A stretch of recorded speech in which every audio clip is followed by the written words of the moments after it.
magandang umaga. Si Catering nandito po at nag-deliver po tayo ng tangke. Na-encounter po natin, meron pong mga customer na nagpupuyos ang damdamin dahil tinira sila ng mga illegal na mga tangkero. Anong experience mo, ma'am, sa tangke na dati mong tangke? Ano ba tangke mo dati? Ayan. Ano po, shine gas. Oh, shine gas yung tangke mo. Tapos anong binigay? Bumili kami ng tangke doon sa supply. Oo. Ang binigay sa amin kulay blue. Kulay blue. Na walang Nawala ng tatak. Okay, imaginein mo. Ang dati niyang tangke, shine gas. Ang ibinigay, walang tatak. Oh. Mga suki natin dyan na nagkalat dyan na dahil lamang sa 20 pesos, 30 pesos na diferensya, ipinalit yung kanyang tangke sa walang tatak. Oo, ayan. Hindi ko dati naman po kasi nagdi-deliver yan dito. Dating nagdi-deliver, ngayon, tinanggihan niya na yung tangke ng kanyang suki. Di ba? Ayaw nang ibalik ngayon. Bakit ayaw ibalik yung tangke mo na dati? Ang katuwiran nila, hindi na daw yung sa kanya.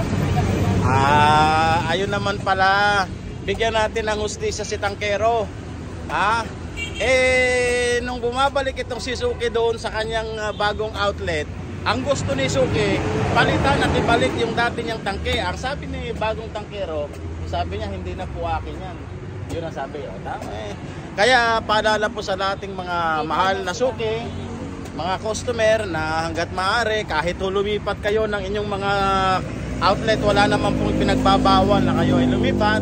Dangan nga lamang kung ano po yung brand ng tangke ninyo, basahin ninyo ang katawan ng tangke ninyo at yun po ang dapat ninyong hingin sa bagong outlet. Kung hindi man po maibigay yung tangke ninyo, at least papalitan din ng brand na authorized si tangkero. Halimbawa ako, shine gas yung tangke mo, wala akong shine gas, i-offer ko sa iyo si Fiesta, si Soleil, si Petron, si Regasco, ganun po dapat.